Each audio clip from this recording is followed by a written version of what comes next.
Hi, I'm Doolin. Hi, I'm Zeke. And I'm Hogan. And we are the Oreo crew. We are here to talk to you about the imperialization of South Africa.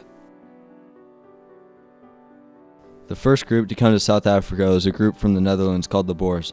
The Boers were Dutch and they initially came to replenish their resources for their ships. At first they were nice and reasonable to the natives. The natives that interacted with the Boers were the Zulu and the Ndebele, and they traded and shared land with each other. After the Boers had come, they soon realized that there were many natural resources that were of value to them. They became greedy and less kind to the natives. Over time, they began to raid their tribes and plant on their land. The Boers began to force the natives to work for them for very little pay, and they were made to do all the hard and dangerous jobs that the Boers did not want to do themselves.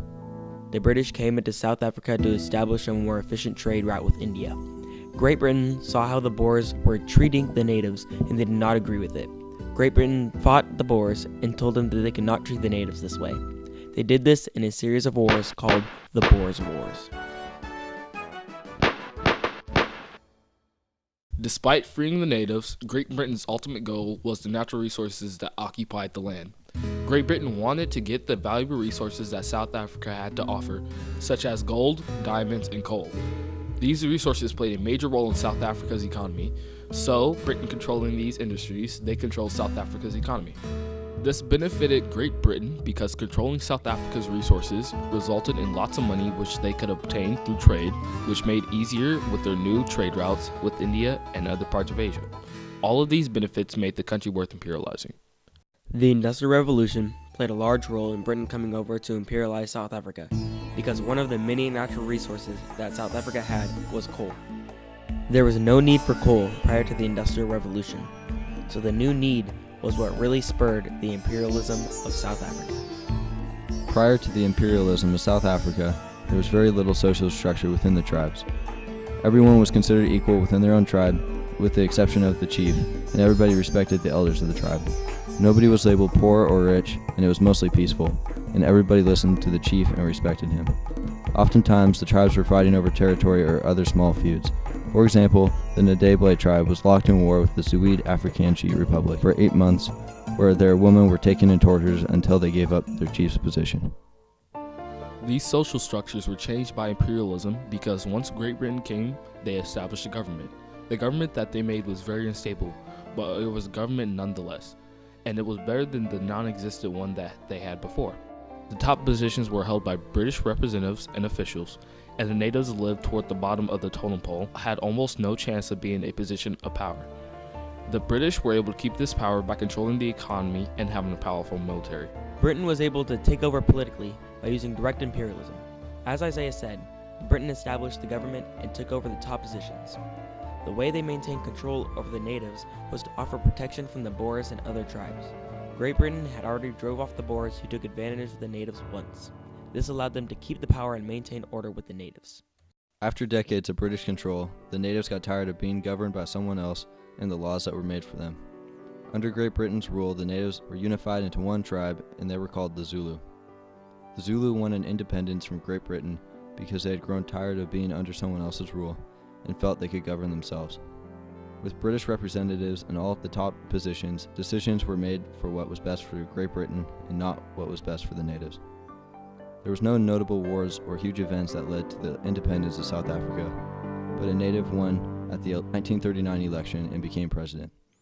This did not immediately push out the British, but it slowly led to the decline of British population because now decisions were more towards what the natives wanted and not just what was in the best interest for Great Britain.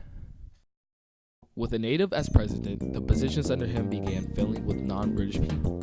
Over time, the British began to believe it was useless to keep spending their time and resources to maintain control over the land, so they began to withdraw from South Africa and let the natives take back control. Finally, in 1961, South Africa declared independence from Great Britain and officially became a self-governed country. Since South Africa gained its independence, the major event that had taken place is apartheid. Apartheid is the unfair treatment of black people in South Africa. Apartheid lasted until 1994. This was a major issue that raised a lot of attention. This can be compared to the civil rights movement in the United States. Black people were not allowed to eat in the same places or use the same facilities as white people. They weren't able to use the same benches as whites either. There are many more things that they could not share. There are many protests against this inequality. These protests were led by Nelson Mandela. He had a huge impact on people's lives and changed the natives' thinking from violent to peaceful. These events had an impact on every person in South Africa. If you were black, it made you restricted. If you were white, you had to see all the protests and violence that had happened. All in all, it was a hard time for everyone, but the protests prevailed and ended segregation in South Africa. Today, South Africa's economy is doing well. However, in 2010, they absorbed nearly $10 billion of debt related to the World Cup. This caused a short recession and forced wages for the middle class to decrease significantly.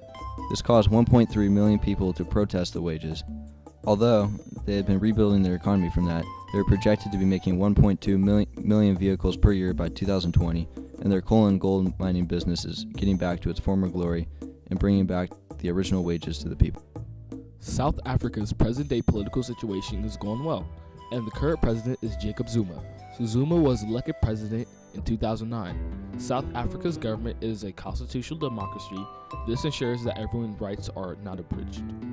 South Africa's social structures is the theory that everyone is equal and has equal opportunities. South Africa based their constitution off America's, so they have a lot of the same rights and morals as America does. All in all, the imperialism of South Africa had a positive impact because it brought them a government and advanced their technology. Even though there were a few bad events that occurred, South Africa would not be where it is today if it hadn't happened like it did. Thank you for watching our video. We hope you learned something.